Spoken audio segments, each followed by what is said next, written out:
जी नाज़रीन, ॿिए पासे अव्हांखे ठटे मां ख़बर ईंदासीं जिते हिक घर खे बाहि लॻी वई आहे, जंहिंजे नतीजे में नौजवान सड़ी फौत थी वियो आहे।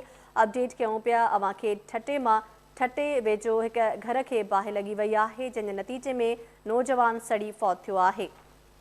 जुंगशाही वेझो ॻोठ सिकीलदो बुरफ़त में घर खे बाहि लॻी वई आहे, जंहिंजे नतीजे में नौजवान सड़ी फौत थी वियो आहे। बाहि लॻण दौरान घरेलू सामान कढण दौरान नौजवान नादिर बुरफ़त सड़ी फौत थी वियो आहे।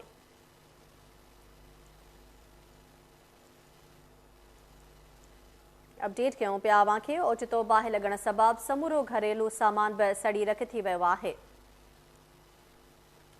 तफ़सील लाइ असां राब्तो कयो आहे KTN न्यूज़ रिपोर्टर महबूब बिरोही सां। जी महबूब, छा तफ़सील आहिनि?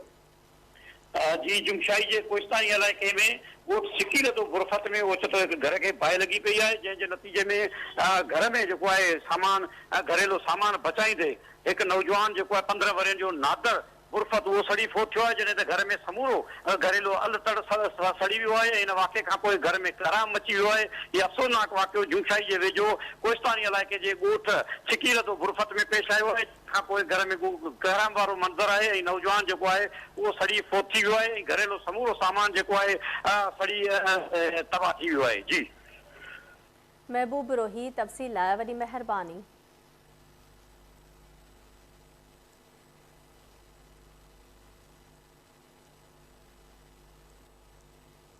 एक भेरो ॿीहर अव्हांखे कराची वठी हलंदासीं।